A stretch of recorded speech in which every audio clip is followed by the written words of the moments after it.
Let me try that again once I turn the mic on. Good evening, Cheryl. You did. You made it on time. You did not miss this live stream.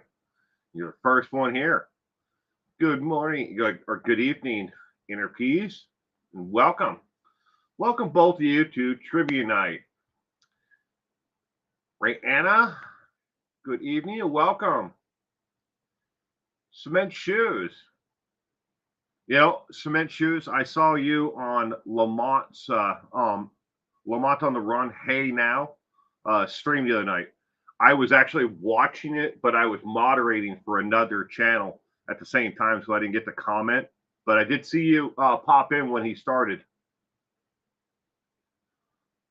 Saw quite a few of you. Angela was there. Kenner was there. My friend Jimmy, his wife, was on there in a comment section, not on with Lamont. Lemon Pie, good evening. Kitty Q, good evening and welcome to tonight's trivia, everyone. Tonight, all the questions are on Carl Panzram, the serial killer, the Grand Forks serial killer is what they called him, one of the nicknames for him. Pigeon Mac, good evening. Welcome to tonight's trivia.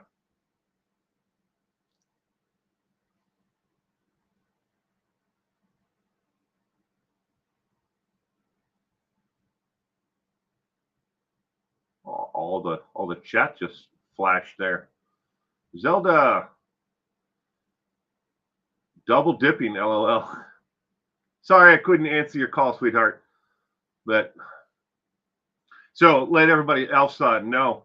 So my mother took a tumble down a flight of stairs today.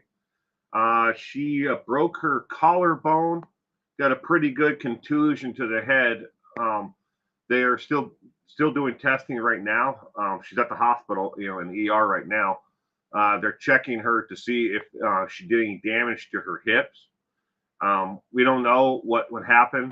I wasn't here. Walked in the door and I was talking to my wife in another room, and all of a sudden we heard down the stairs.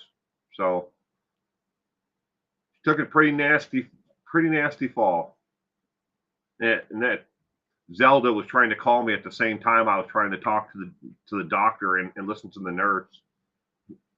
It's all right, sweetheart. It's all right. Gemma, good evening and welcome to tonight's trivia. Now she's a tough Irish woman, Pigeon Mac. She'll probably beat up the stairs or tear them out because they hurt her. Oh, thank you, Inner Peace.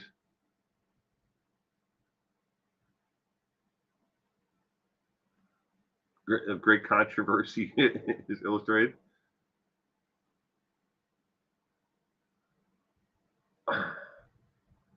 Yeah, she's a tough one, but your mom broke her collarbone once. Yeah, they know that she fractured her clavicle. It was a clean breakthrough, so it's going to take some time to get back from that alone. Jude, good evening and welcome to tonight's trivia. Thank you, Gemma. Give it another 30 seconds here and we'll get this started.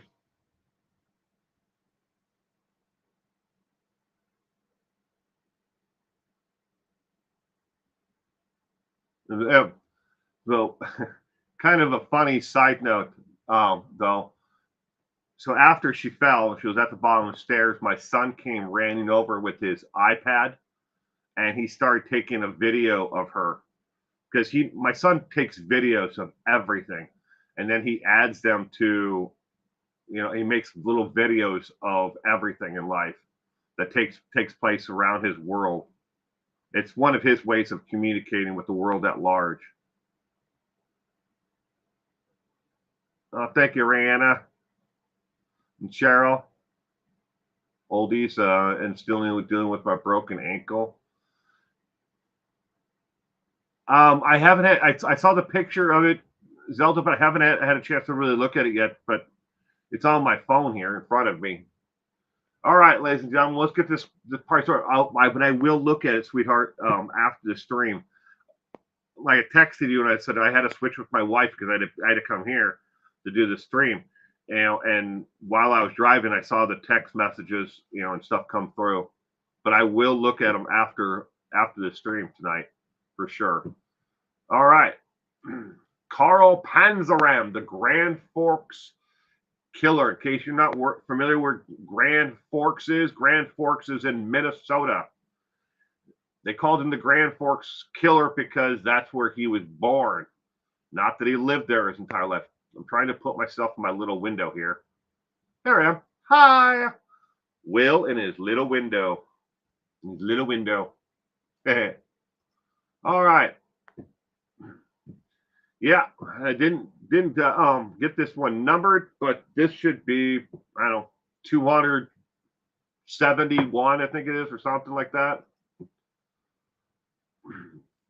Viewer discretion is strongly advised for all the content that I provide on this channel 411 now.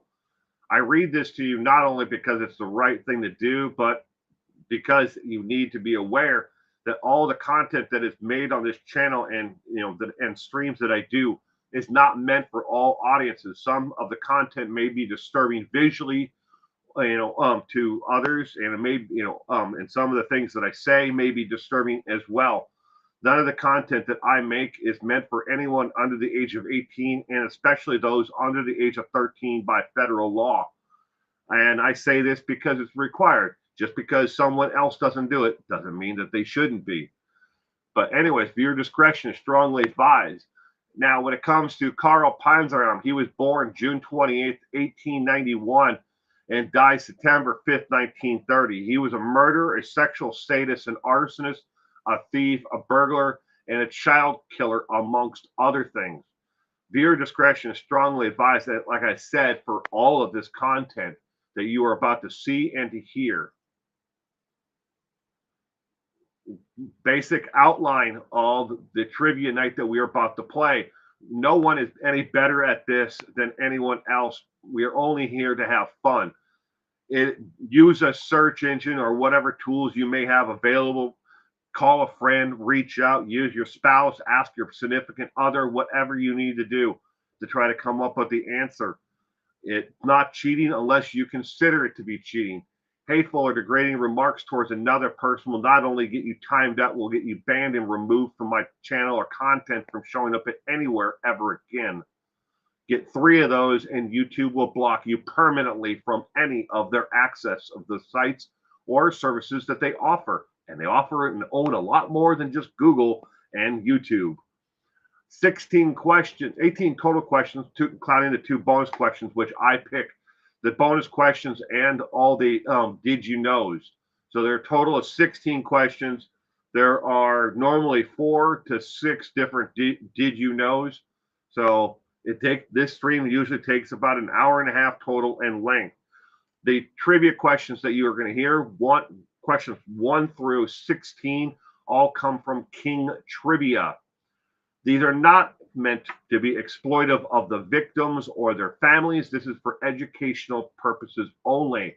With that said, question number 1 is now on the screen. Born into extreme poverty, by the age of 7, Carl's father walked out the door and never looked back. Who did he look to as a father after that? Was it A, a mobster named Big Al, B, his uncle Mario, C, his half-brother Gene, or D, a police officer named Al Davies? Born into extreme poverty by the age of 7, Carl's father walked out the door and never looked back. Who did he look to as a father after that?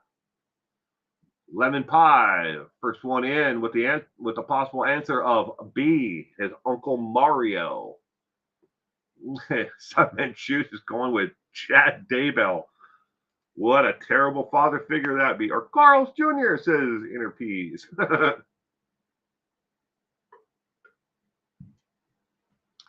Kitty Q and Gemma are both going with A. Lemon Pie is going with Pee Wee Herman and the Pee Wee Herman Playhouse. Dude.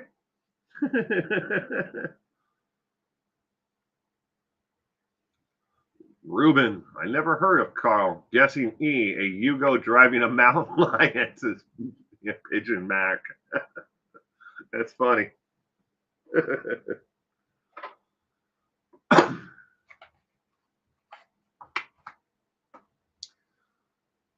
Who did he look to after his father walked out? If you're wondering why Carl's father walked out the door and never looked back, his father worked in the mines in the Upper Peninsula of Minnesota.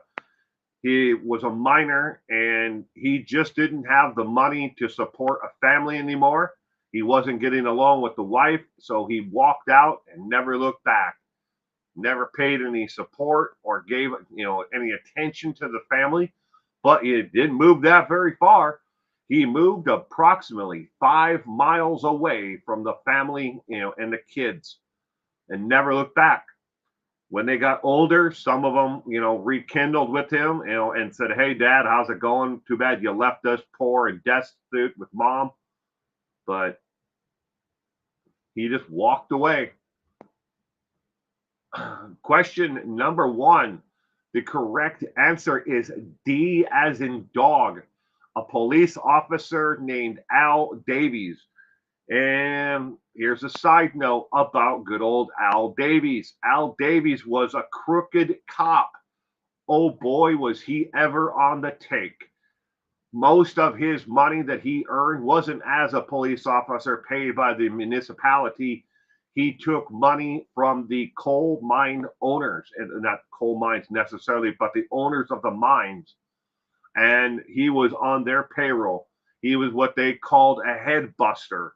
If anyone got out of line or spoke up or talked bad about the mines or how the working conditions were, they beat these people to a pulp.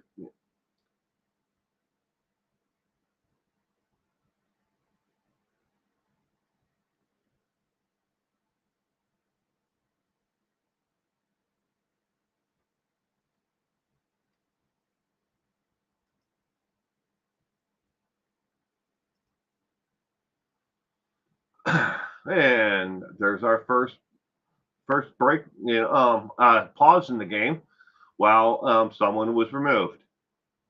I saw that, and thank you very much. Like a strike breaker, pretty much, Cement Shoes. All right, question number 2. Life on the sea, life on the shore. Everyone must come home eventually. How many sailors did Carl confess to killing? Is it A, 8 gay single sailors, B, 5 gay single sailors, C, 10 gay sailors, 2 were married, D, 10 gay sailors, all were single? How many sailors did Carl Panzram admit to killing?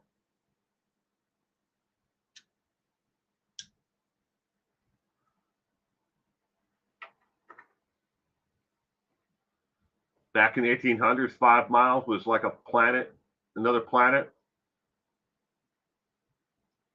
Yeah, he moved just to the other side. It's actually another town, but it's all actually two mining towns next to each other in the Upper Peninsula of Minnesota, upper part, just before the International Falls area. The Village People. Lemon Pie is going with D. Right, Anna, C. Kitty Q, question marks, B. Maybe, I don't know. Pigeon Mac, C. Gamma, D. Inner Peace is going with E for the Village People. Could be the Village People. Could be. Julie is going with D as well. Life on the sea, life on the shore. Everyone must come home eventually. How many sailors did Carl confess to killing? The correct answer to question number 2 is D as in dog. He confessed to killing 10. Now, here's the problem with his confession to killing 10. Medgasky, good evening and welcome. It's all right. Watching documentary about Dick Kicker and Norris, the Toolbox Killers. I will in chat. Hello. All right. Here's the problem with Carl's confession to killing 10 gay sailors. They could only confirm 8, but he confessed to killing 10. He said he lured the single gay men away from where they were, either a bar or a pub or something along those lines, or their ship, and in promise of a night on the town, and then he killed them. But he confessed to killing 10, but they were only able to confirm 8 of them. So if you would have guessed A, and if you did, I will give you credit for it. Give yourself credit, but they can only confirm 8, and yet he confessed to 10. Bars in New York City. Yep. Well, a couple of them were actually Pennsylvania, or somewhere along that. I think it was Pennsylvania. I'd have to actually look at that. I don't think all the sailors were out of New York, though. But it doesn't really matter, does it? All right. Question number 3. I have notes, but just not good ones. Oh, you never know. We got a lot of questions left, Kitty Coo. Question number 3. After his father walked out on the family, leaving Carl and his siblings to fend for themselves with their mother, what age was Carl's first arrest? Was it A, age 8, B, age 12, C, age 11, or D, age 13?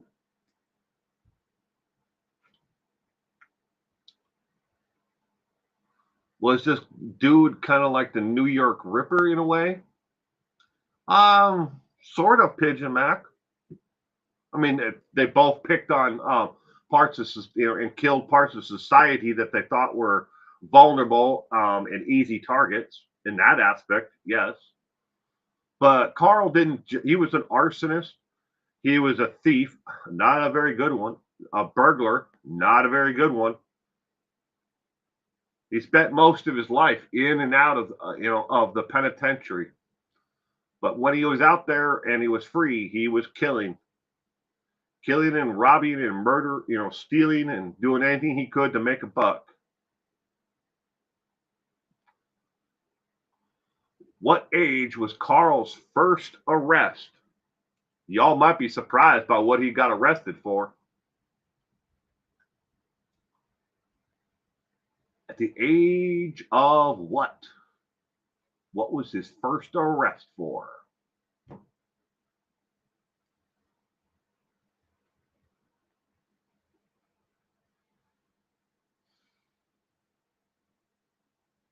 Cheryl's going with A, Jude C, Gemma B, Medgasky C.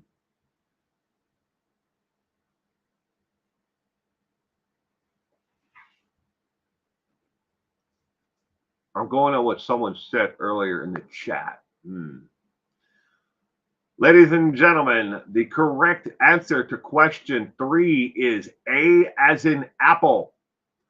At the age of 8, ladies and gentlemen, he was arrested for public intoxication at the age of 8. And at the time of his booking, when they searched his pockets, they found that he had a necklace in his pocket that he had stolen from another patron in town, a woman, and he was charged with theft. But his arrest was actually for public intoxication at the age of 8. He stole several horses in his lifetime, and he stole some sheep. He stole a cow. He stole some cars, amongst other things.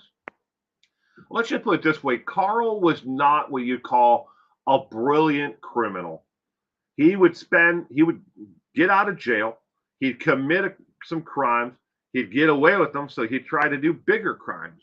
make a bigger score, I guess you could say. And then he'd get caught, and then he'd go back to jail, and then he'd get out, and he'd just repeat the cycle over and over and over again.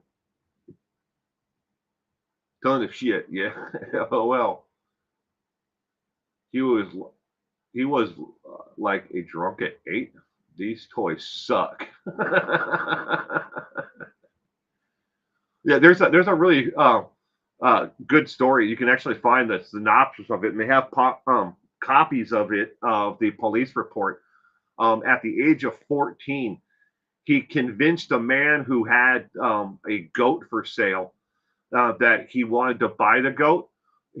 So when he came to the home to actually buy the goat, he brought along another person with him.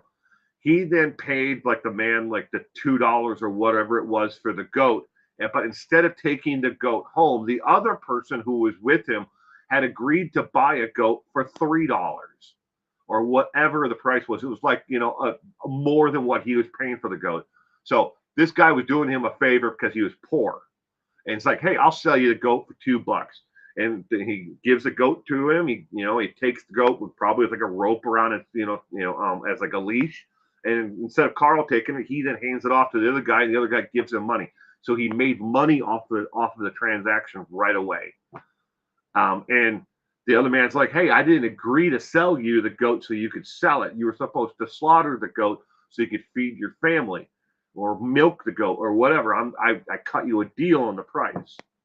But I'm using that $2 and $3 as an example. But he was like, I think 14 years old when he did that. All right. Did you know Carl wasn't a very good thief? He was absolutely sucked at it. Yet he kept doing it over and over again. Once he did try to have a real job and live a normal life as an adult. He had a job as a newspaper hustler. That's what they called it at the time. That is someone who stood out on the street to get people to buy either the morning or the evening newspaper. There where he lived at the time, they printed the newspaper twice a day. There was a morning edition and then there was an evening edition. And mainly the job were taken by children who would stand out and hustle and sell the papers to passerbyers from newsstands. But that was one of the only few above the table jobs that Carl ever had in his lifetime. Was a newspaper hustler, is what they called him in that area. He tried to put it together in normal life. This was in his mid-20s after, again, another stint in jail for theft and burglary that he had gotten caught and doing again. But he tried it at least once or twice in his lifetime, but he sucked at it. Extra, read all about it. Yep. All right. Question number 4. By his teenage years, Carl was already a complete psychopath. He cared for no one. How did he get out of reform school? Was it A, he escaped over the fence? B, he convinced them he was reformed? C, he was let go early because of overcrowding?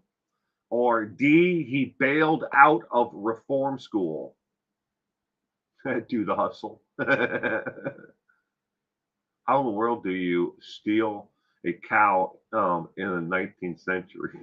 I don't know. Cattle rustlers existed since we've had cattle. People find a way. Find a way. Wasn't there something in Fiddler on the Roof where they believed that was somebody else's cow? That's my cow.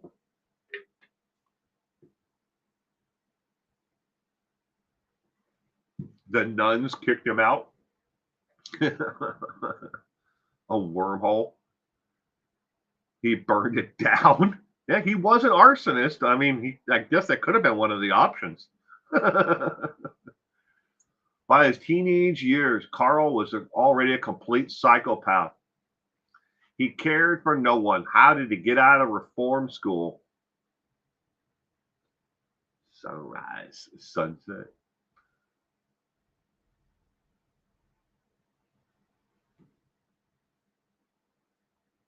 The sunrise, the sunset make you happy?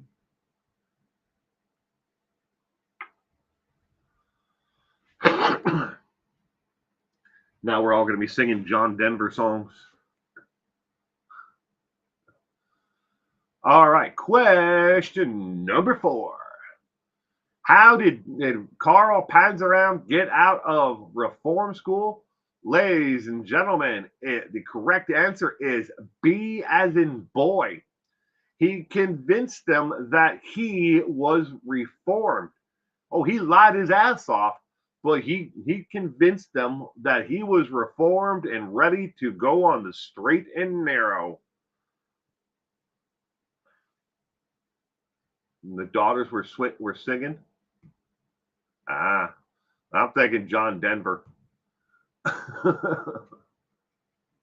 But well, but he convinced them that he was reformed, and they let him go.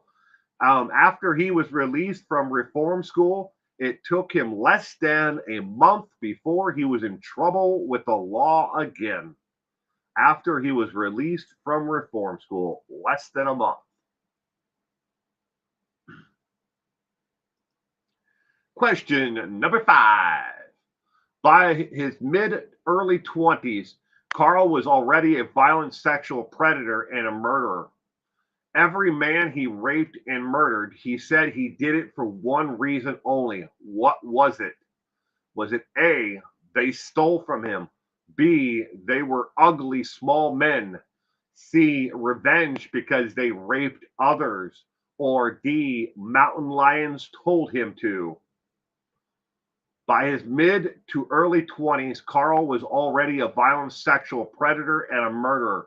Every man he raped and murdered, he said he did it for one reason only. What was it? Picture Mac. Definitely D. It was definitely D.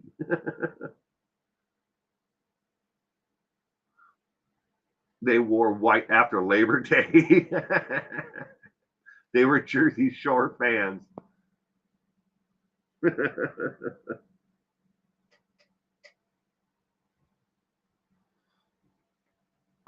B says question mark, says pitch Mac.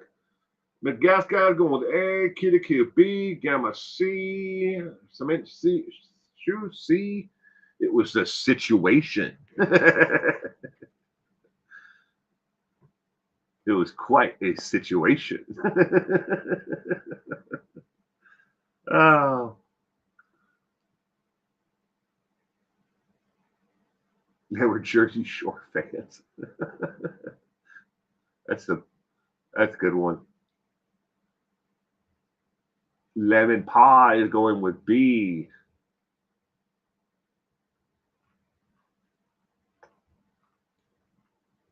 Cheryl's going with B. By his mid to early 20s, Carl was already a violent sexual predator and murderer. Yes, he was. Why did he kill and rape and murder every single one of these men? Question number 5. The correct answer is A as in apple. He said every one of them had stolen from him, and he never would have done it if they wouldn't have stolen from him. And if you can take that for what it's worth, I mean, he was already a murderer before then. By his mid to early 20s, he was already a murderer.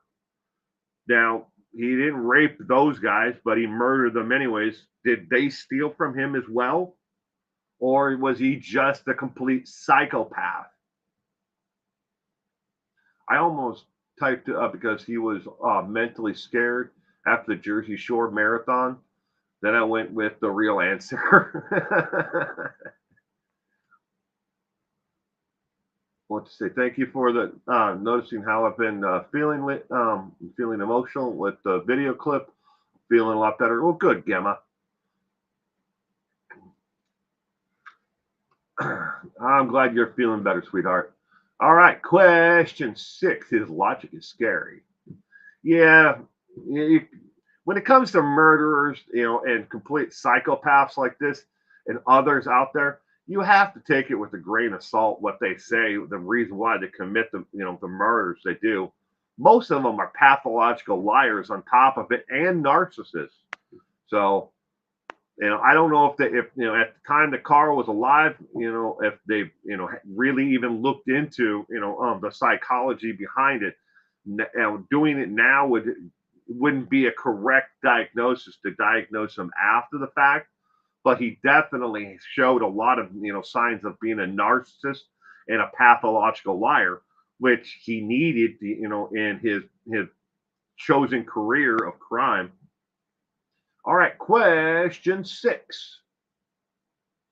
Convicted of just 2 murders of young boys, he would confess later to many, many more. What day was he executed for the 2 murders?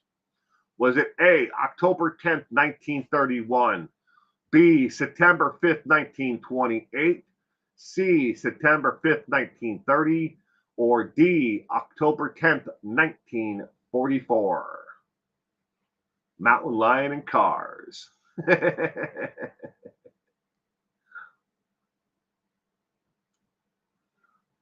Convicted of just 2 murders of young boys, he would later confess to many, many more.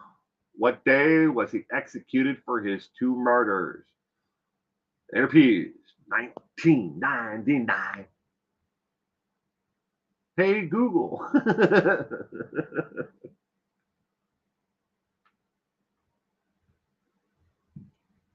Cement Shoes going with C, Kitty Q C, Lemon Pie B, same with Pigeon Mac.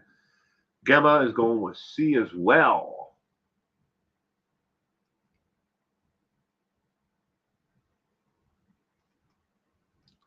Cheryl's going with C. September 5th, 1930.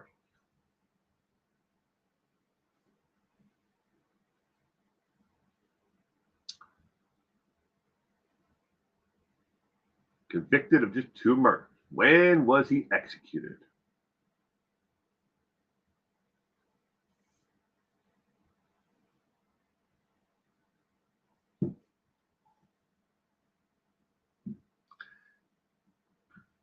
Alrighty. Question number 6. The correct answer is C as in cat. September 5th, 1930. The gas guy got in there just in time. The third slide you've seen tonight had his birth date and the year of his and date of his death. September 5th, 1930.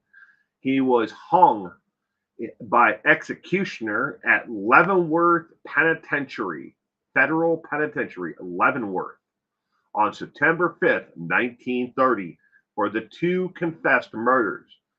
During his time in prison, a little bit more than the first 2 years, he confessed to well over 60 additional murders. They were all complete confessions. But if you take, just a roundabout number and say 50, 45, 50 of them, but you'll learn more about who he confessed to as this trivia night goes on. Tacos for his last meal. 2 for Tuesday. All right. Did you know? Unlike a lot of serial killers and murderers, there isn't a family benefactor for his likeness or image. Very few people abuse it, but some do. They used his likeness and images on T-shirts, housewares, underwear. Yeah, really, they really do. Put this picture right here that you see on your screen on underwear, coffee mugs, and even cooking aprons. The last company to own his likeness was CMG Worldwide. And CMG, you may know as the company that has and controls the images and likeness and audio recordings and video recordings, motion pictures or whatever of stars like James Dean, and Marilyn Monroe, CMG Worldwide is the company that does that. But they stopped controlling his image and likeness in 2019. Now, Getty Images, the internet company, now controls 82% of the likeness of his photos. In 2018, was the last family member collected any royalties on his likeness. Right now, all the likeness, the money that's made from the likeness of the use of his photographs and everything else goes to Getty Images. There isn't a family member that has stepped up to actually say, that is my great, great, great, great grandfather or whatever, or that was my third cousin twice removed on my sister's side, whatever. No one has stepped up to try to control his imaging. And like CMG Worldwide was the last company that controlled his images or likeness or anything about him. Now, no one is controlling it now except for Getty Imaging. There's no one to give the money to if somebody was to step up, or if CMG was to still control it. And the reason why they stopped controlling it in 2019 was because the family actually just didn't want it anymore. They didn't want any association with them. Maybe there was one family member that was getting it. I don't know this for a fact, but who was getting that small royalty check from his likeness and use of his likeness every year, and they were getting to that point where they didn't want it anymore, and they were at the end of their lives, and they're like, just let this part of our history go away.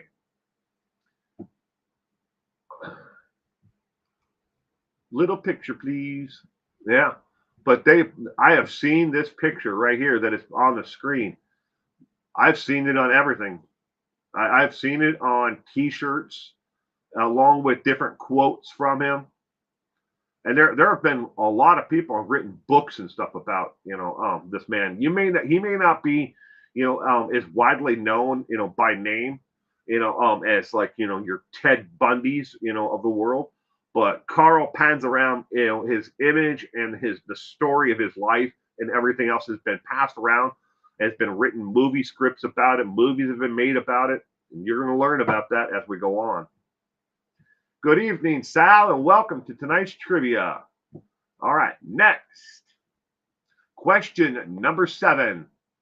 It's amazing how rumors on the internet can spread falsehoods about criminals and others. What was the official last meal of Carl before being executed? Again, he was hung on September 20th, 1930. What was his last meal? Was it A, black beans, cornbread, and coffee? B, soup, white bread, and water? C, coffee, eggs, scrambled, and bacon? Or D, milk, coffee, and 2 caramel apples? What was Carl's last meal before he was hung, executed? What was his last meal? Again, he was executed at Leavenworth Federal Penitentiary. Mac and cheese and peas. And C, Kitty Q, C, lemon pie is going with D. Purple, good evening, Purple. Welcome to tonight's trivia, Purple. I hope your hubby's doing better. Sal is going with C. Smith Shoes is, I'm getting hungry. Pineapple topped pizza, says lemon pie. Pure blasphemy. Was he hung at breakfast or dinner time? Steph, he was hung after breakfast. Well, I guess you call it the afternoon is when they do the executions. He was not the first executed that day. He was actually the second inmate executed that day. So it was a twofer that day. 2 inmates were hung that day at Leavenworth Federal Penitentiary. But I mean, you can, when it comes to last meals, they could request, you could be hung at like 10:30 at night and request a breakfast.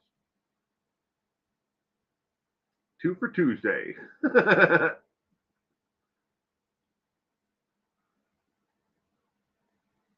But he deserves to be hung up with pineapple on pizza. I can't stand pineapple on pizza myself.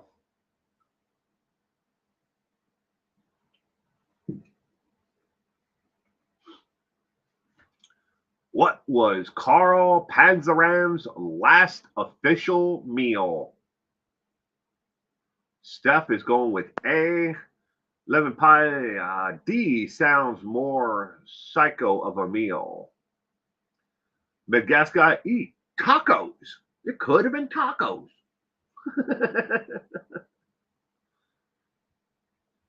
Pineapple on pizza is yum. Kitty Coo likes pineapple on pizza. That's just not for me. Not mine. Not my pizza. No way. All right. Question number 7. The official meal that he had, his last official meal was B as in boy. Medgasky again, right at the buzzer with the correct answer. B as in boy, soup, white bread, and water. He had a version of what was called the standard affair. That was only part of it, but he didn't want the main course, which was additionally, he could have had more food, but he didn't want that. All he wanted was the soup. And along with the soup, they brought him the bread that came on the side, and he had a cup of water. No real special meal. You get what everybody else is eating because you're going to be dead in a couple hours. So they brought him what they called the standard affair meal, what everybody else was getting. And that's what you get because you're going to get hung in a little bit. Now you hate him. A pretty plain meal. Yeah, it is. I have never tried pineapple on pizza. Right, Anna? You don't want to do it. I don't know. If you like pineapple, maybe it would be good. I don't know. To me, no, it doesn't belong. I was kind of empathetic until he dissed food. Waffle House. My wife has a coffee cup from the Waffle House. Apparently, if you go to the Waffle House, I didn't know this because I've never been to a Waffle House. But you can buy their coffee cups, either the one that they pour a cup of coffee in, you can buy the cup that's used, or you can buy a brand new one. And I think it's like $1 difference or something between them. But my wife, when they were on vacation back in West Virginia, they actually stopped at a Waffle House and she bought the coffee cup that she actually had a cup of coffee in with her breakfast. I didn't know that was even an option anywhere, but apparently it is at the Waffle House. All right. Question number 8. Who starred in the full motion picture about Carl Panzram, playing Carl after studying for the role for over a year?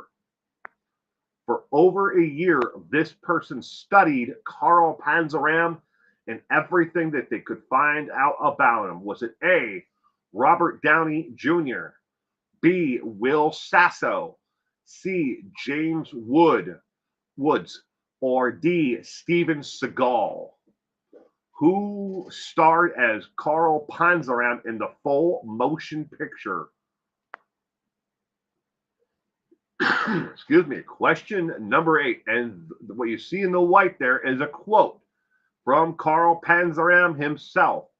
I believe the only way to reform people is to kill them. That is a quote from Carl. In the South, we judge extreme weather based on the Waffle House closing or staying open. Yeah, that I learned that as well, Steph. When my wife went to the Waffle House, she took a picture of the national weather. They have like a sign in there. It's like, okay, if the Waffle House is open but only some employees, it's not that bad. If the Waffle House is closed, all hell's broken loose. But if the Waffle House is open, apparently, that's how they base it on, how bad the weather is outside and how bad the storm was.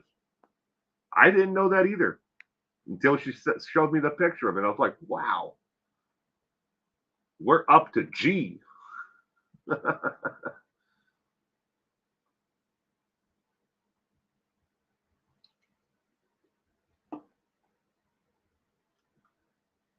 They don't have any Waffle Houses around anywhere that I live. A lot of the large places like Denny's and Sherry's and stuff like that, like places you might go for breakfast. A lot of those large chains like that, they're not even here anymore. They've all closed up, gone away after the pandemic.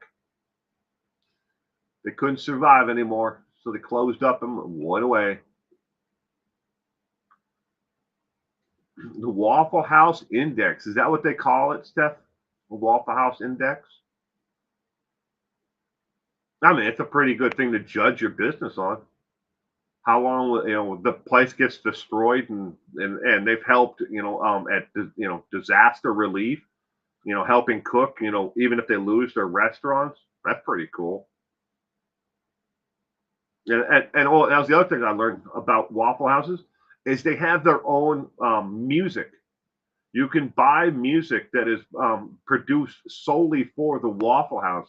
There's some pretty big artists like Dolly Parton, Kenny Rogers, Oak Ridge Boys, and on in country and in rock and roll, and pop, who've made music just for the record label for the Waffle House.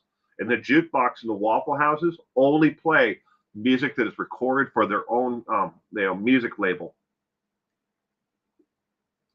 Growing up in Georgia, there's a Waffle House every 2 freeway exits. There you go. But they don't have anything like that around here, though. At least not out here in the where I live. I mean, I'm sure there's probably a Waffle House around somewhere, but it was kind of a side thing for them to go see when they were there. All right, question number 8. The correct answer is the actor James Woods. C as in cat. James Woods is the correct answer. He studied Carl Panzram for over a year, learning as much as he could before they made the movie about Carl Panzram.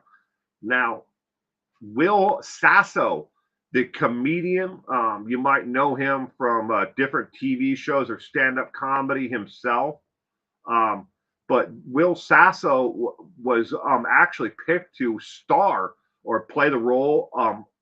There were 4 different actors. One was going to do it when he was younger. One was going to do it in his mid-20s. One was going to do him in the 30s. And Will Sasso was picked to actually do him in his 30s. But he didn't actually do the movie or do the part, I guess, as far as I know. But what was Will Sasso? Was he on In Living Color or one of those shows like that? I just can't place him right off the top of my head. I think he was on one of them, or SCTV. But anyway, Will Sasso, very funny man. Most serious actor on the list is James Woods. Yeah, Mad TV. Thank you, Pigeon Mac. He was on Mad TV. Thank you. I knew it was one of those. All right, ladies and gentlemen, we have come to that point in our trivia night. We are now on break for the next 6 minutes. 6 minutes. Do what you need to do for the next 6 minutes. Just watch out for mountain lions and cast members of the Jersey Shore. They are both sneaky and could leave a lifelong damage to your soul. Watch out for mountain lions and cast members of the Jersey Shore. They could be anywhere. Walking along, think you're going for a smoke break. Next thing you know, a Jersey Shore member, like the situation, pops out of the bushes and wants to talk to you about hair gel. I don't know what's going to happen, but just be careful, okay? Smoke them if you got them. Ooh, yeah. Gotta watch out for Snooky. She could come up to you and want to, tease out your hair. Have you put on some makeup with a spatula. You never know what's going to happen.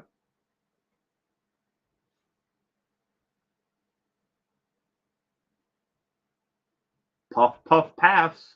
Puff, puff, pass.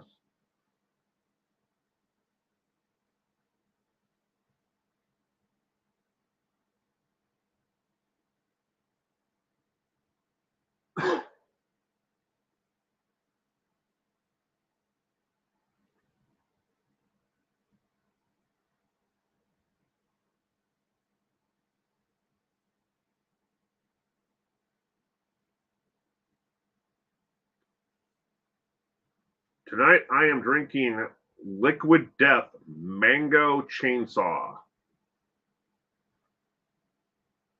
Liquid Death. I'm a bogart.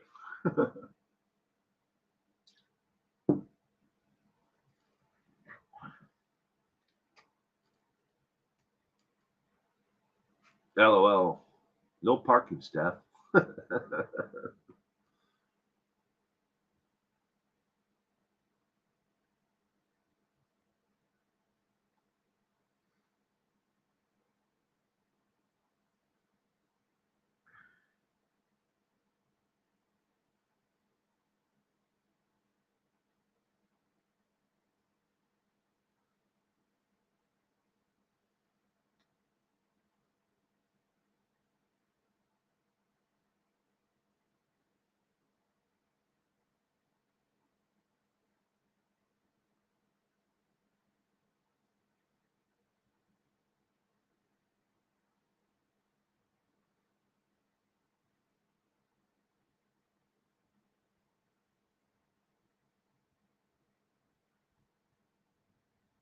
Just when I think I've heard of it all, SK will tell me about a new one. An old one, or a new one.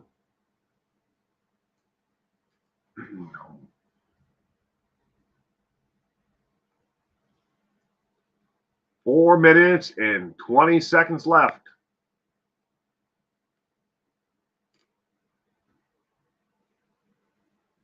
Serial killer.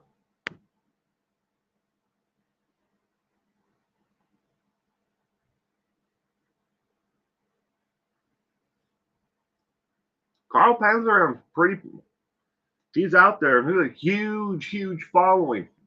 We'll get into it though. We are having winter warning up here in New State, Michigan. First snow I've seen in over 20 years. It's pretty. Wow, Cheryl, you stay safe out there. We're expecting snow, and not much. It's just we never get more than like a dusting every couple, maybe every 4 years or so. We get maybe an inch or snow. But where we are, if we get hit with snow, I mean that means that the mountains on either side of us get a huge amount of snow because we're down in between the Cascades and the Rocky Mountains in like the valley area.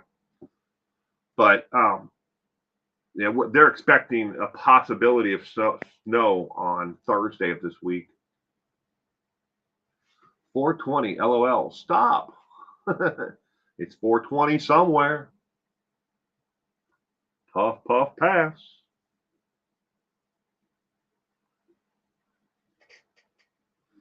I bet that's beautiful when it snows on the mountains. It can be, unless you have to drive through it. A lot of the mountain passes closed though for the winter before we ever get snow. Like the Cascade are a lovely range. Yes, they are. Yes, they are. A lot of pretty places in the Cascade. I mean, you go towards the Rocky Mountains. There's some pretty places there as well. 1 minute and 30 seconds left. 1 minute and 30 seconds left.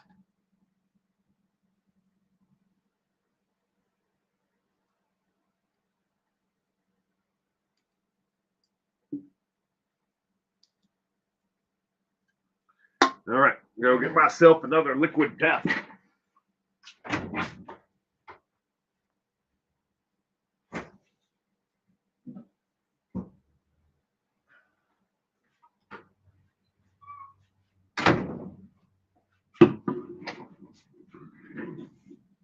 My nephew has never seen it snow. He's 12. He's always hoped it snows here on Thanksgiving. Thanks. I'll be safe. No, it reminds me of my month or two that I said how pretty it is. Grew up in Wisconsin. I love snow. I'd rather it be cold than hot, personally, because when it's hot, I can never get cool enough. When it's cold, I can always put on more layers or stay inside.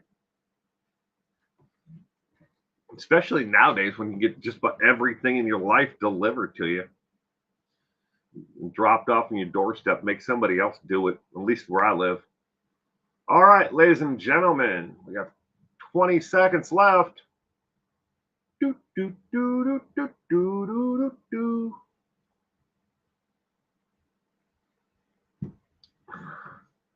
You're in Florida, but comes up here for Thanksgiving. Must be nice. All right. Get ready. Here is question number 9.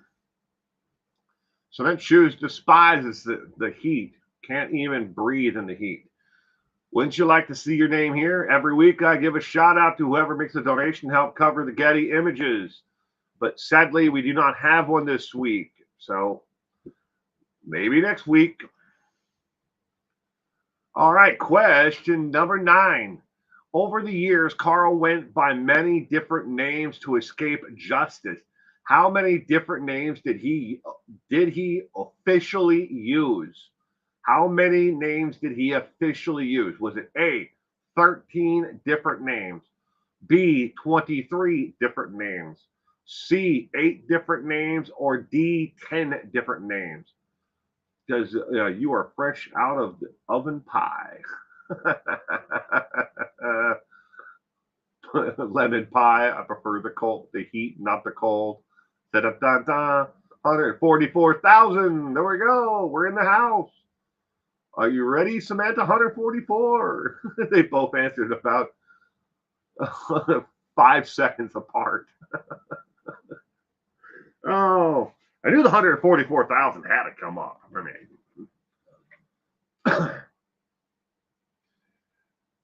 how many different names? And I had to actually print out the list of the different names, and I will read them all off. All of the official names that he has used. Hi, my name is what? My name is who? My name is Slim Shady. Or well, however that goes. My name is what? My name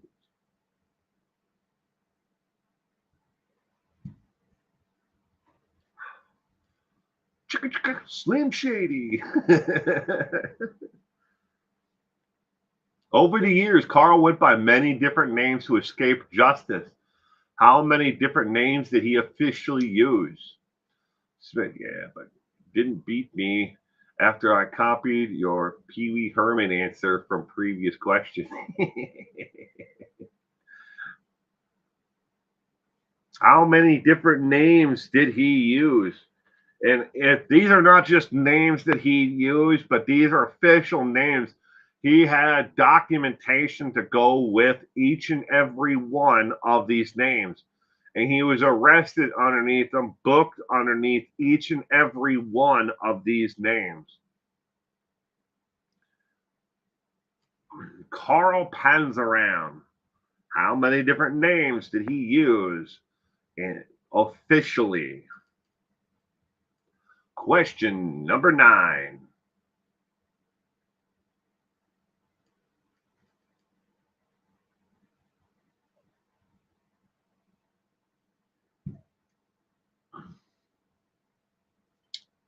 Madagascar is going with 13.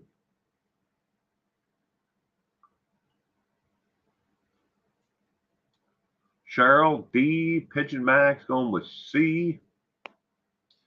All right, question number 9. The correct answer is C as in cat. 8 different names. All of the following are names that Carl Panzram used, as an alias, but had documentation showing that it was his name and he was arrested and booked underneath these 8 different names. Jefferson Baldwin, Cooper John II, Harry Panzram, his brother, Jack Allen, Jefferson Davis, a family friend, Jefferson Rhodes, King John King, and King John, all the same name, but King John only counts as one because it was the same booking. and John O'Leary.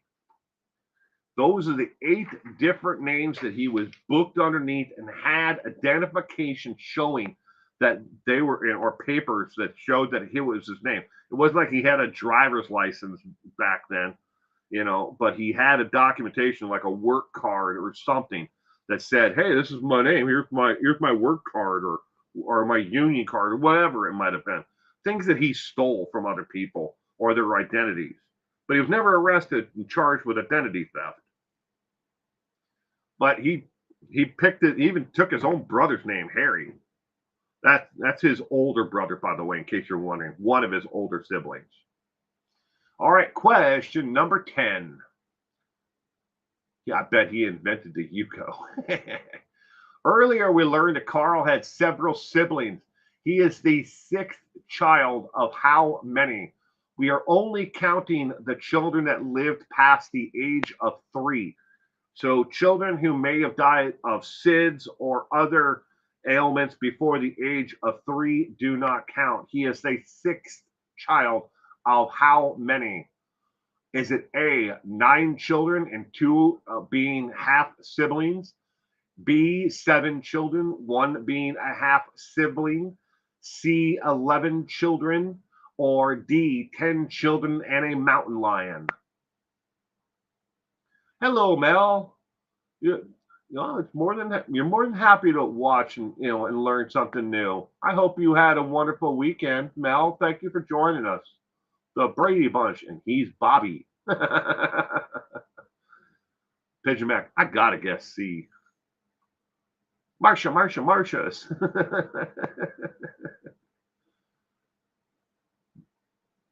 He is the 6th child of how many? Question number 10.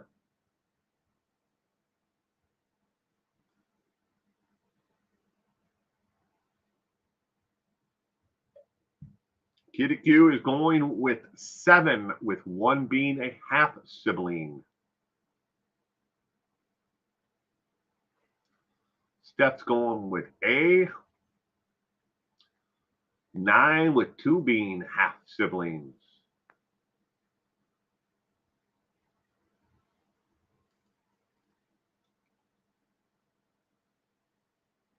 Carl was the 6th child of how many?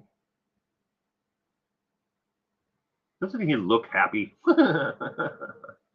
Trying to resolve some issues with my Crohn's disease. Oh, I'm sorry about that, Mel. Well, I hope that you're able to, with either medication or, dietary changes, whatever it may need to be, Mel. I hope that you're able to, get control of it. Going to answer A for all questions. Strategy I used in school. Didn't work back then.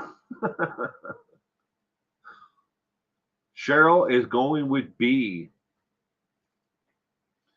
You should have made 5 a choice. Da-da-da-da-da. He's the 6th child out of 5. Question number 10. The correct answer for question 10 is, and Sal just in time with the correct answer. Congratulations, Sal. The correct answer is B, as in boy. 7 children, and 1 being a half sibling. His mother remarried after dear old daddy walked out. When daddy walked out the door, Carl was the youngest child of them all, and a half sibling came along with the new father, the stepfather. He was a half sibling to him. That's how it's listed in the history book. I wouldn't consider it a half sibling because they don't share any of the same biological, right? I thought that would be what, a step sibling and not even a half sibling. But that's what the book says on this. So, and that's where I got it from, is from his. Oh, and I didn't tell you guys this either. Carl actually has an autobiography you can read, and we'll learn more about that as the trivia night goes on. But there is an autobiography of Carl's. Yes. something else in case you want to learn more about the man. You can read about the autobiography, the autobiography of Carl Panzram himself. All right. Question 11. Excuse me. Carl admitted to his friend Henry Lesser he had killed and dismembered a man only known as Franklin. What did he do with his remains? Was it A, he fed them to pigs? B, he buried them? C, he tossed them in the sea? Or D, he put them inside of a coffin with someone else inside as well? Does he have a pet cemetery?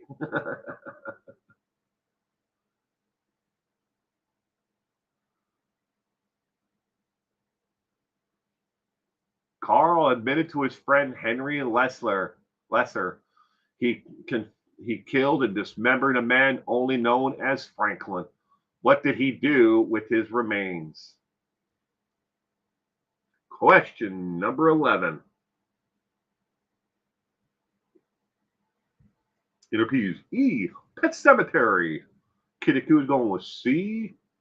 Steph, Lemon Pie, Rayanna, and Megasky are all going with A. Fed them to pigs. KFC, secret ingredient. Wow. Cement shoes. He fed them to mountain lions. I'm telling you, he fed them to mountain lions.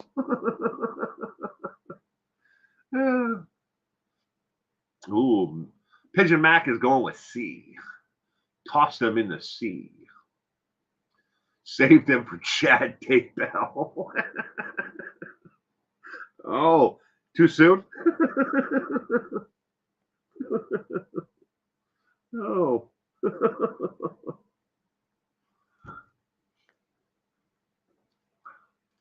What did Carl say he did with his victim, Franklin?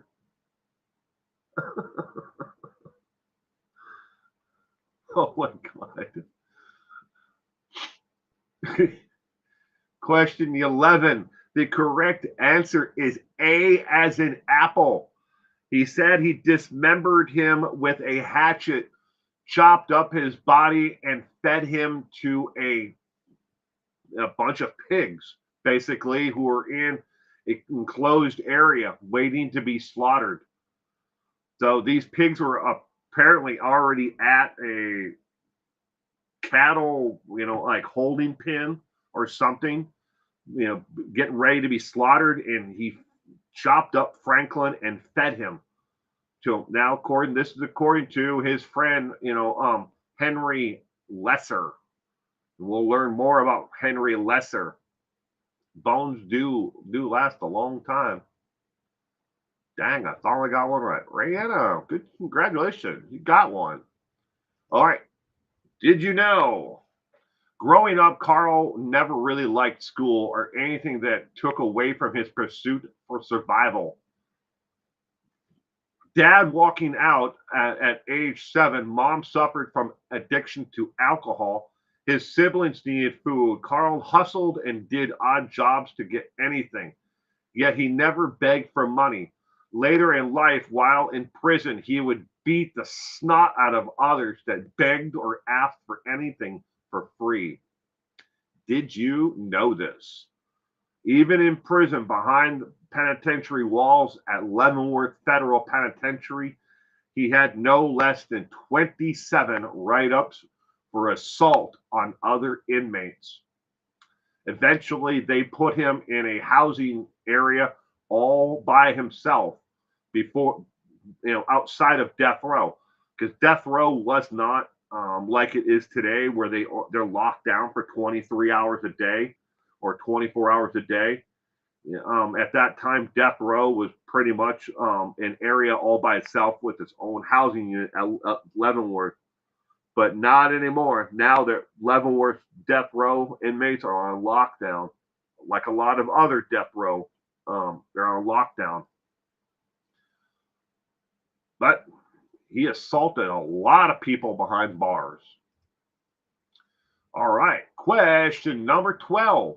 How many times did Carl's murder spree did he intentionally skip out of the country to avoid arrest.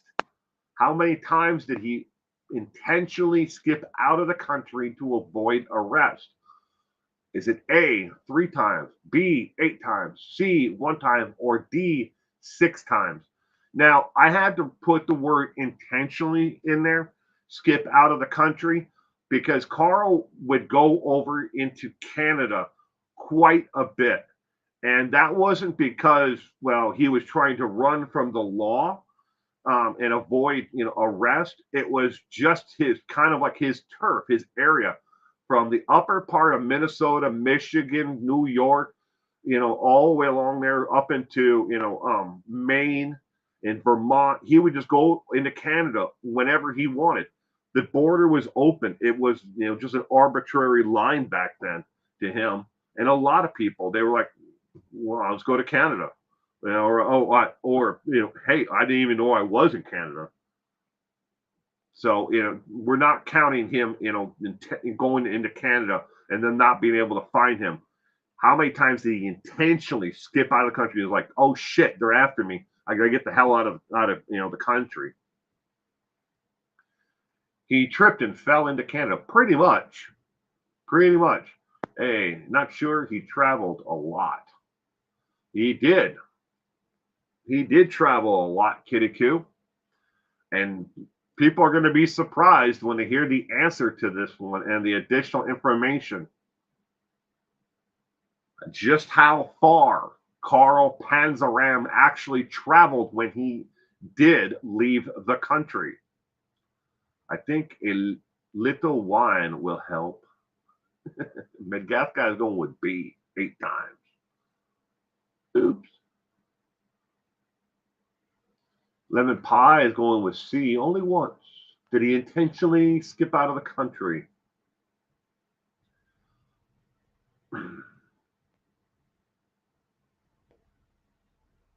Cheryl's going with A 3 times.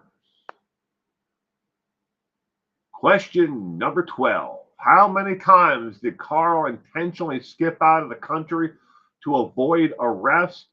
Ladies and gentlemen, the correct answer is A as in apple, 3 times. The 3 times that he intentionally skipped out of the country to avoid arrest. The first time he did it, he went to Canada and went to the Northwest Territory of Canada to get away from everybody because he knew he was wanted for murder. The second time he left, he went to Angola. He went all the way to Angola, Africa, to get away from authorities. And the third time he did, he went to Mexico. But he skipped out of the country 3 times, but he traveled as far away as Angola to avoid capture. So A as an apple. He was chasing beavers. Very isolated, especially in the 1920s and 1930s. All right. Question number 13. How many children have said they are the children of Carl Panzram and been confirmed by DNA that they very well may be such? Is it A, 3 children, 2 boys, 1 girl? B, 2 children, both girls? C, 2 children, both boys? Or D, 1 child? E, Daniel Day-Lewis, great grandfather. He is Daniel Day-Lewis's great grandfather.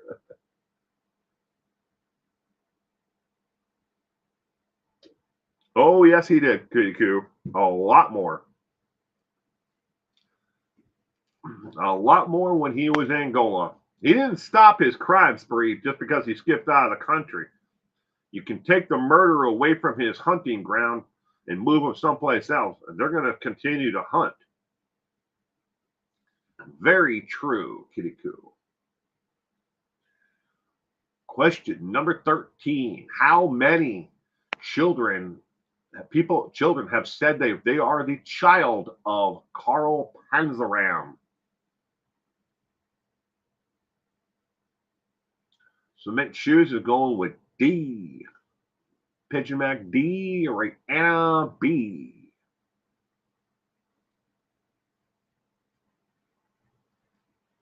He skipped out of the North American continent. Yes, he did. All the cast of the Jersey Shore and Pee Wee Herman. Oh, and where do all those cast members of the Jersey Shore come from? Besides the Jersey Shore, they all have to have parents, and they act like that. They act like that, and they actually have parents. Why there isn't, more of like, the parents coming on the Jersey Shore and beating the snot out of their kids for acting that way? I have no idea why not.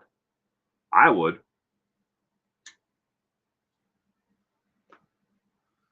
How many children have said they are the children of Carl Panzram and then confirmed by DNA that they very well may be such? The correct answer to question 13 is D as in dog, 1. Now, this child came forward, is not named as either a boy or a girl, but they did not test the actual child by DNA. They tested their children. In the early 1980s or 90s, I think it is, they believe that this child is either the illegitimate child of Carl or his brother Harry.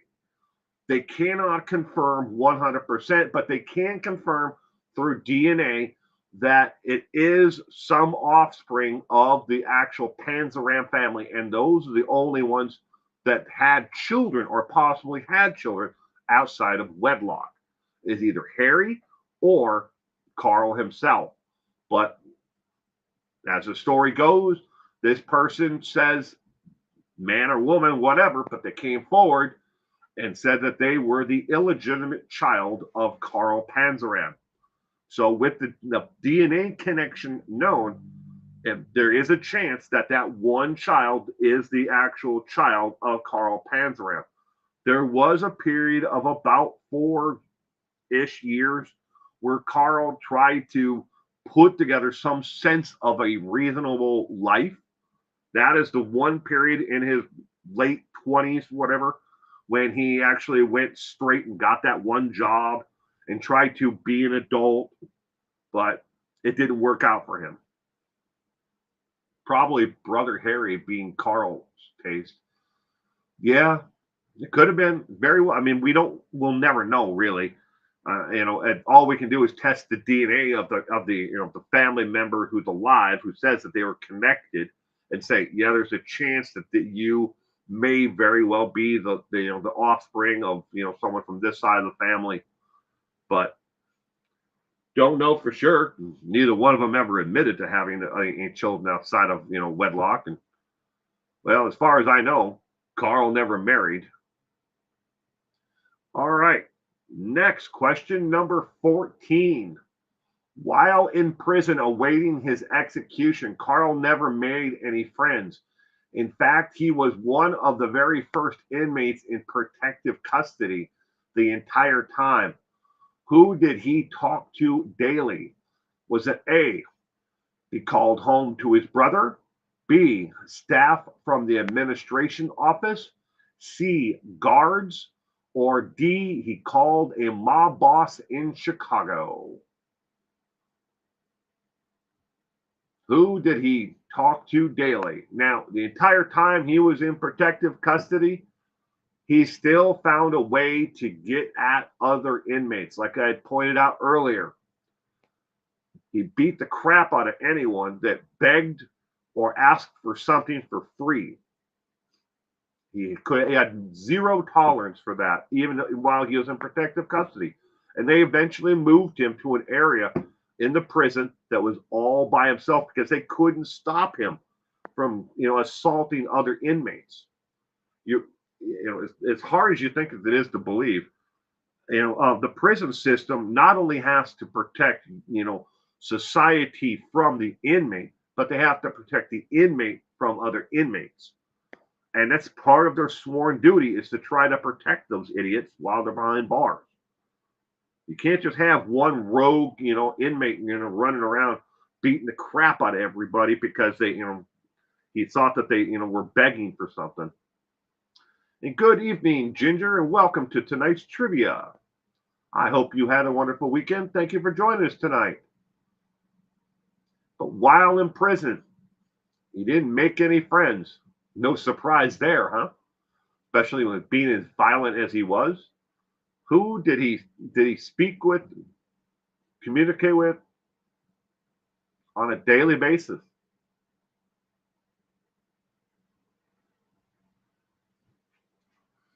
Question number 14. The correct answer is C as in cat, the guards.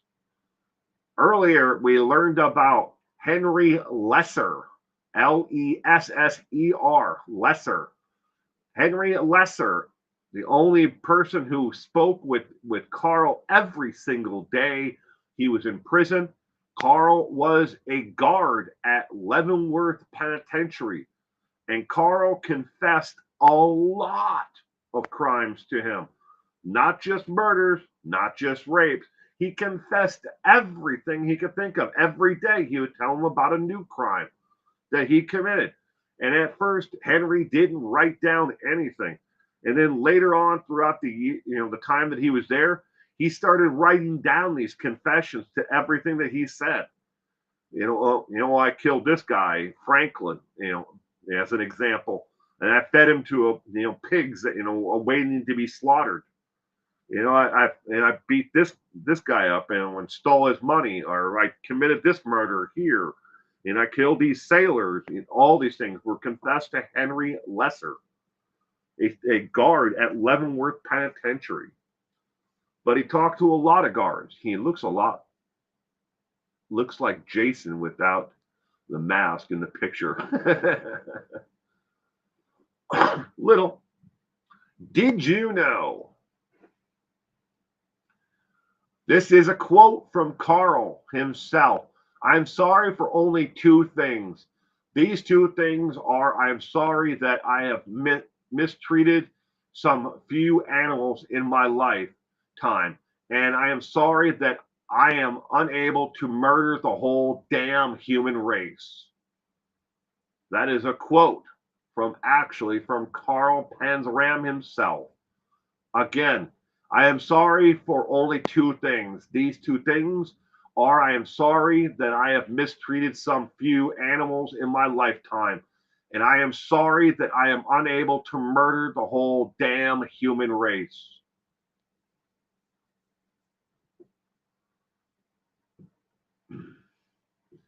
All right, moving on to the next one. Question number 15.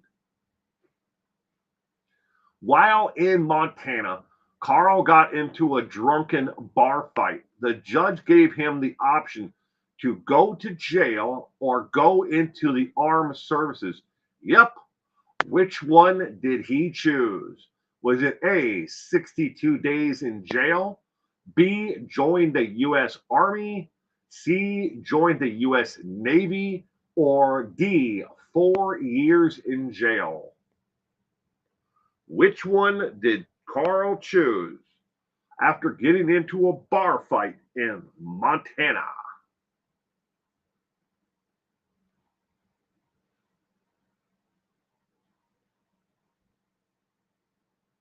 At least he felt bad about being mean to animals. When I learned about that kid Q, I wondered, was he considering the pigs that he fed that guy Franklin to, that he was cruel to them? Or did he feel like, yeah, you know what, I'm doing them a favor, I'm giving them their last meal before they died? I wondered about that one when I read that quote.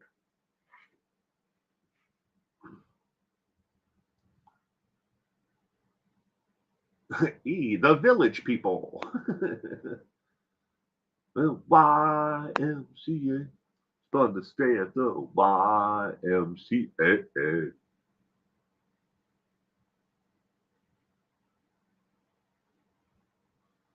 He seems respectable. Sweeps the streets and licks the sidewalks.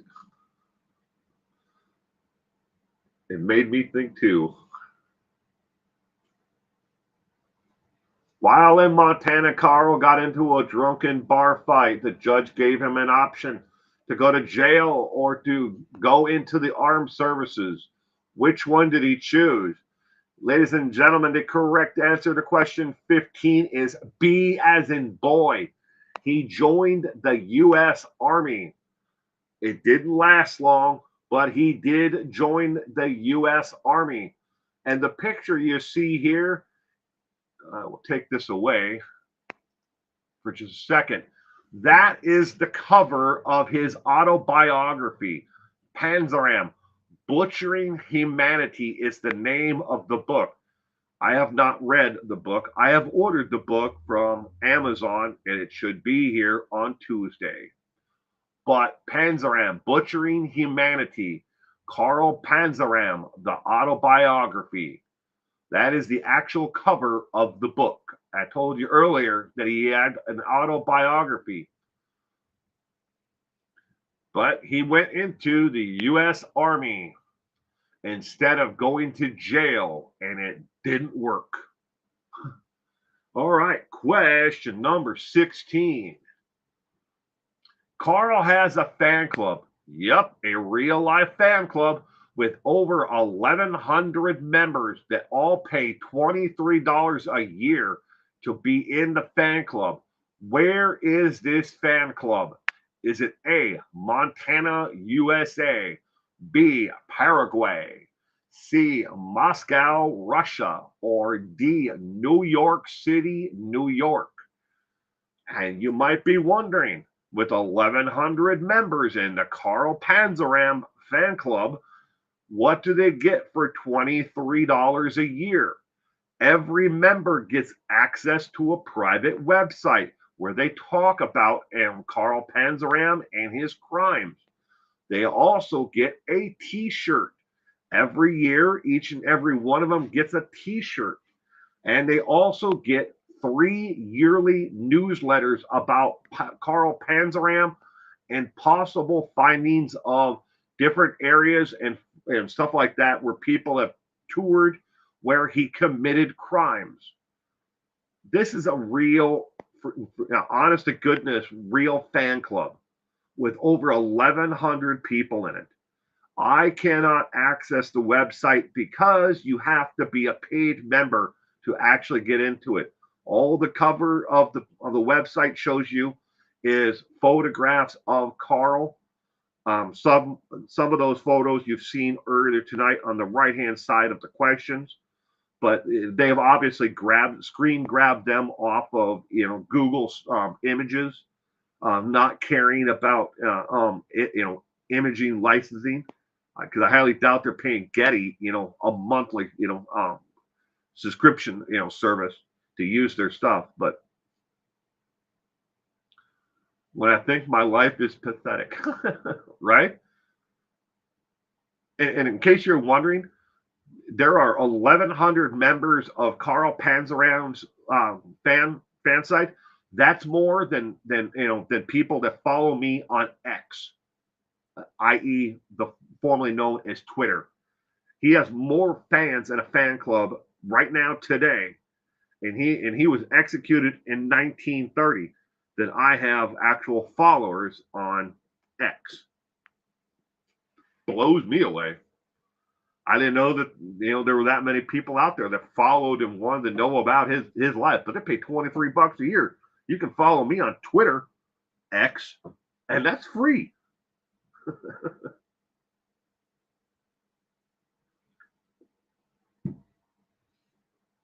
I'm sure, Pigeon Mac, there are probably, if I had to just guess, probably like 100,000 people who follow Ted Bundy, and he's very dead.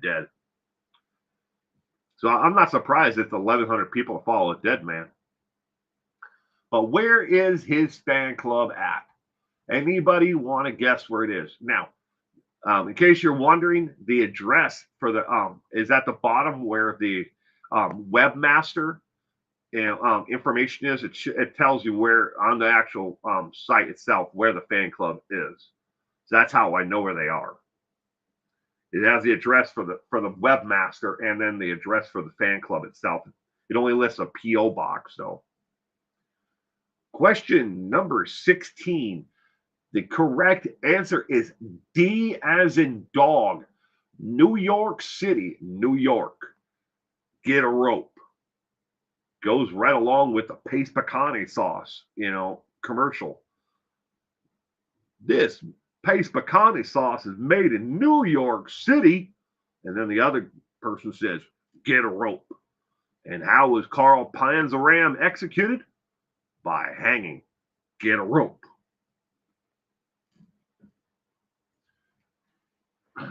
All right. Cool. Now we are on. Did you know? Carl Panzram's grave is only marked with just his prison ID number. That is an actual picture of, well, obviously the grass hadn't been cut in a while, but that is his headstone. The grave is not accessible to the general public because it is behind a gated area of the prison. Once a year, though, flowers are sent and placed on his grave. No known sender of the flower are known. Just a P.O. box from New Jersey. Again, you could probably, put the information we just learned about his fan club along with that, and say it's probably someone who lives in New Jersey who is a member of the fan club who is actually sending the flowers to Carl's grave once a year. And no, it is not on the date of his death, September 5th. The flowers are always placed or sent to the penitentiary to be put on his grave on the 2nd or 3rd after the new year. Has nothing to do with his birthday or the day he died. I don't know why, but that's what it must mean something to those in the fan club. Snooky sends them. Unknown box, New Jersey Shore, the New Jersey Shore. He's a loser. He's a loser, baby. So why don't you kill him?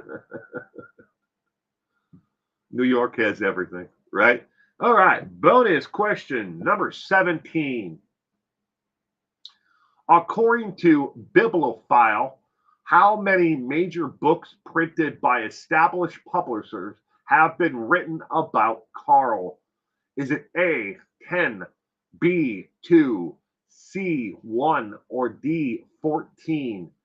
If you're not familiar with bibliophile.com, Bibliophile is a website and a search engine that you can look up publishers of major books or content subject matter.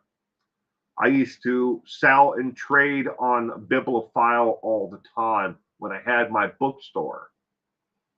But according to Bibliophile, how many major books have been printed by established publishers about Carl Panzram? How many books? Prison, inmate number 31614.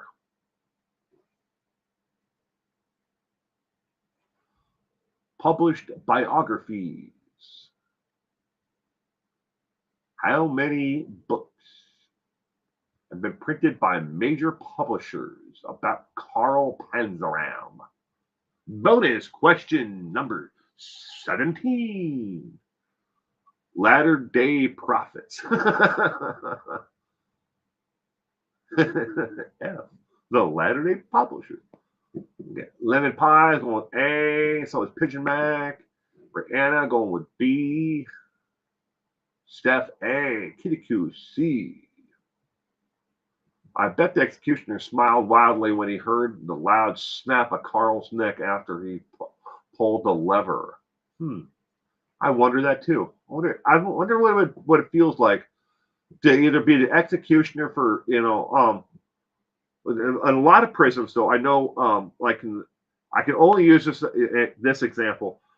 In Washington State, where I reside, they used to have an executioner who ran the gallows, and he also was the one in charge of the gas chamber when they had the gas chamber here. And he was the same executioner for it. I don't think he was the one. I think it has to be a medical doctor for the lethal injection. But a lot of places also have recently, like the state of Idaho, has brought back the firing squad as a possible death sentence. So Chad Daybell has something to look forward to in the state of Idaho. But I know if the same, I wonder if the same person would have been the same executioner back then. You know, in my mind is what I'm thinking. If the same person who did the drop the floor underneath the condemned at the gallows, that same person would have been in charge of the execution by firing squad or whatever electrocution, whatever else it might have been. I wonder if that was the same. Pippadot's changing to 14. He split in his face. So yeah. Last words are chilling. Last words of the condemned. I've done a video about that. Last words of the condemned. It was not a very well received video. A lot of people thought that I would be, morbidly grotesque in talking about the last words of the condemned. Let's just say that I had a lot more thumbs down than I had thumbs up on that video. Question number 17, though. The correct answer is D as in dog. 14 books have been printed by established publishers on Carl Panzram, according to bibliophile.com. 14 books. This does not count the books that are self-published or even ones that you may be able to find on Amazon, because Amazon actually owns a part of their business is called print on demand. They have books that you can upload. If you want to be a writer, you upload it to Amazon, you come to an agreement on split of the profits with them, and they don't print a single one of those books until you actually make a sale of the book. Of course, you could buy 100 copies for yourself and hand them out to your friends and family, but and then you get 60% and Amazon takes 40% or whatever that your agreed upon split is. But they do offer a print on demand service for books. But that's not count the 14 different publishers are not counting Amazon and other places that are like that are print on demand. His autobiography, Butchering Humanity, that is the only true autobiography, Kitty Q. You are correct. Butchering Humanity. All right, question number 18. Bonus question. According to researchers with the U.S. Justice Department and statistics, how many victims are there of Carl in the U.S. and Angola? We're counting both of them. We are not counting possible victims in Canada. We are not counting possible victims in Mexico. We are not counting victims anywhere else except for just the United States and Angola. Is it A, 120 to 140, B, 100 to 110, C, 150 to 200, or D, 42 to 78?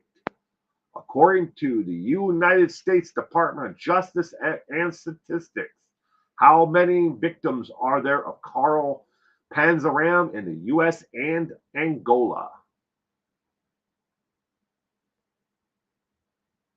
Those numbers are huge. NRP's 144,000. How many are there?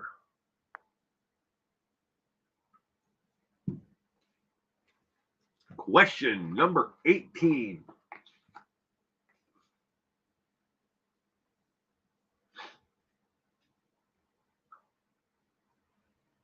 Ginger is going with A. Kitty Q, Sal, and Ray Anna are all going with B. Pincher Mac D. Steph A. Who Smith Shoes is up at the top there with D.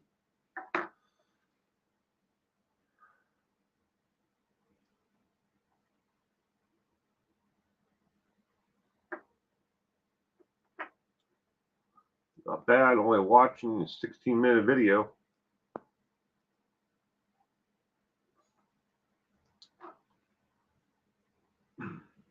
According to researchers with the U.S.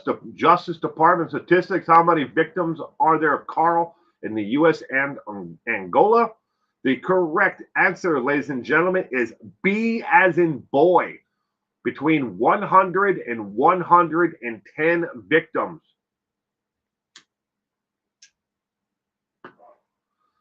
Sadly, when they put together the complete numbers to come up with the body count for Carl Panzram, we do not have a way to confirm the total number in Angola. All we know is that he committed a lot of murders in Angola and a lot here. They know them by his confession and the crimes that were committed in both that match the MO of gay men and those who were young men that were abducted and murdered and dismembered, and all of it together. You take the actual physical evidence, you add it all together, it comes between 100 and 110 men in the U.S. and Angola. If you take the number that is for Canada and for Mexico and you add all that together, it would still only be about 130 to 135. But between the U.S. and Angola, it's about 100 to 110. So how did you do tonight? Did you get 14 to 18 correct? Kiddiq 13. B, could have done better.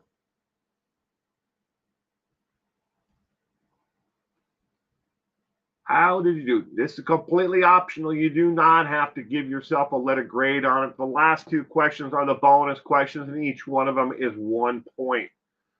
I took them directly from Google.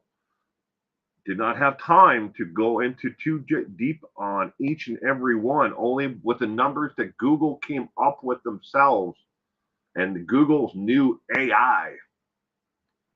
Everything is being taken over by AI, even search engines results. And that means YouTube itself. With Google and YouTube, it's all connected, even though we're two separate companies, they want to tell you. But how many? I had fun, and that's what matters. Good, Rayanna. I'm glad you could be here with us. I'm glad you had fun. You always get tricked by the lions, those damn mountain lions. There's some tricky ones. Ginger, D. That's okay. All right, so now you may be wondering if this is the time of the night when I tell you how many of the 18 questions, how many did I know prior to putting this trivia night together? Ladies and gentlemen, I would have got myself, somewhere around a D on this one. I knew two of them for sure, at least I thought I did, but I was vastly wrong on a lot of the information that I had, locked away in my memory about Carl Panzram. I did not know, or I was slightly off on information about him. The two that I did know for sure was the size of his family and how many sailors he confessed to actually murdering. I knew he confessed to 10, but they were never able to find all 10. So I knew that one because Henry Lesser, again, retired Leavenworth, prison guard. He spoke lots about Carl because Carl came to him every day and told him about a new crime and new murder, everything, every single day. Now put together a couple years of that. Again, originally, Lesser didn't write down the actual confessions. He's just like, he's just another inmate, wants to talk about crimes that he committed. And he didn't take it seriously until, sometime down the road, he's like, you know what, I should start writing this shit down. And every day after his shift, he would write out everything that Carl told him. Carl had a great time. Lemon pie. Yes, thanks. Will, thank you for being here, Lemon Pie. I hope that everyone had a great time tonight. All right, on your screen here, you will see the list of names of suggestions. I do have an additional list of, now it's up to 14 additional names, but this is the list that I'm of the future trivia nights that I'm going to be doing for the rest of the year. Now, as you can see, if you scroll down on the left-hand column, you'll find Carl Panzram. And last time we did Elaine Wernos right next to him. That does not mean we're going to be doing Ridgway or Albert Fish next. You never know. Like I tell people, I do 2 to 3 different one of these trivia nights at the same time. I'm constantly, as I, am researching through, serial killers or killers, I find little tidbits about them and I write them down on little scraps of paper here on my desk, and there are a million of them. And then I have notebooks on top of it all that I write this stuff all down in. Heaven forbid that the FBI ever came to my home and wanted to take a look at what was inside this office. That would not be good for me. Thanks, Will. I'm looking this guy up now. We learned something new. Good. Pippa Dot, I'm glad you had fun tonight. Thank you for being here. I know of Albert Fish from a Norm Macdonald joke. But you never know. One of these that are on the screen right now will be the next one. I'm trying not to do a part 3 before I end up doing the first part of one, or a part 2. So it could be one of these that does not have a number 2 or number 3 next to it.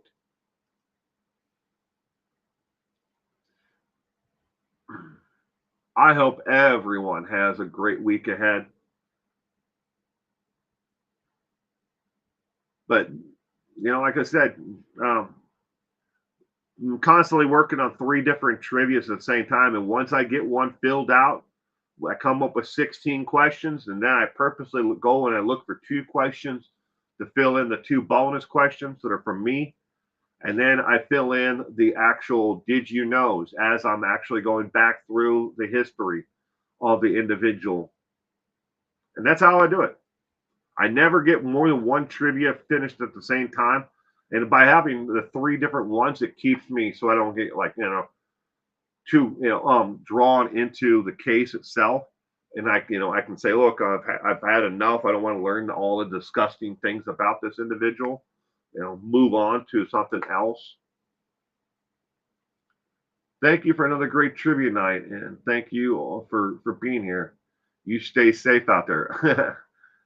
Thank you, Inner Peace, and you as well for putting such a time and effort into these live streams. Well, thank you for being here. I couldn't do it without you guys being here, and I really do mean that. I appreciate everyone being here because I would still be doing this stuff, if nobody watched, and I hope that a lot more people would watch and take part in these. Share it with your friends. Tell other people about it. I'm sure there are a lot of other people out there in other streams who are just as interested in this kind of content. I mean, when you take it and look at the actual interest of Americans by themselves, sports is the number 1 most watched thing on television.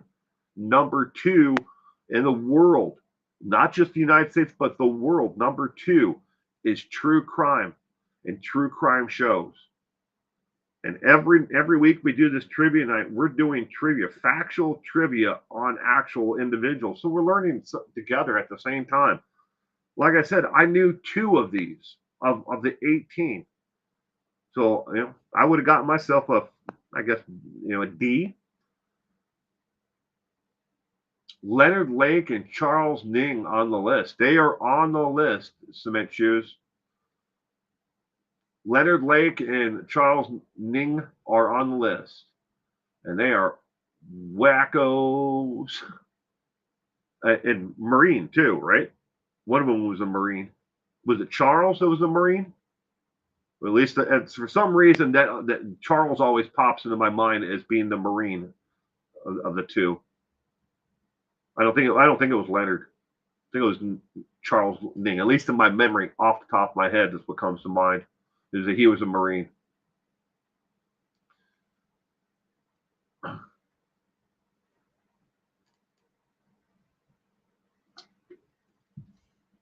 And this is not. Earlier I told everybody when I'm drinking Liquid Death.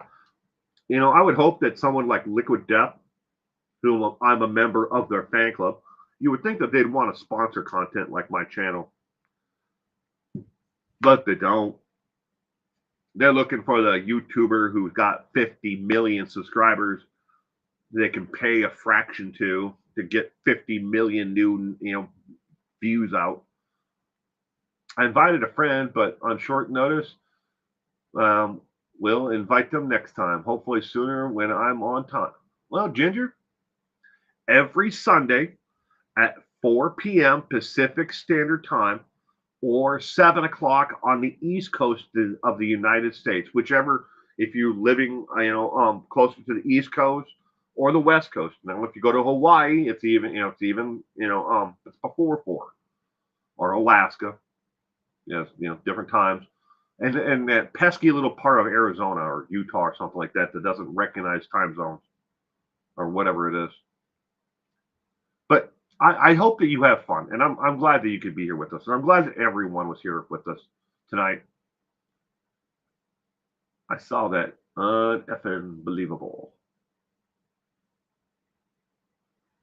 Here is fun. Special thanks to you all for the laughs and fun. Well, thank you, Pippadot. We try to have fun with this. We're not trying to talk about the dark, grotesque thing. But again, we are talking about killers, and it is pretty, sensitive, information. And I understand that this content is not for everyone. Not sure why anybody would be following true crime if you don't want to watch true crime or learn about it. Because these people are nothing to look up to. We should all remember the victims and not the perpetrator. And Kitty Q, I'm glad that you could be here with us, Kitty Q. I wish I still had that book in here. I keep on leaving it on my bed nightstand. Yes, the book you suggested to me that I bought is on my nightstand. I'm not kidding you. I don't have an alarm clock, but it sits on my nightstand. I was actually reading it, while laying in bed the other night, and I keep on forgetting to bring it down here back into the studio.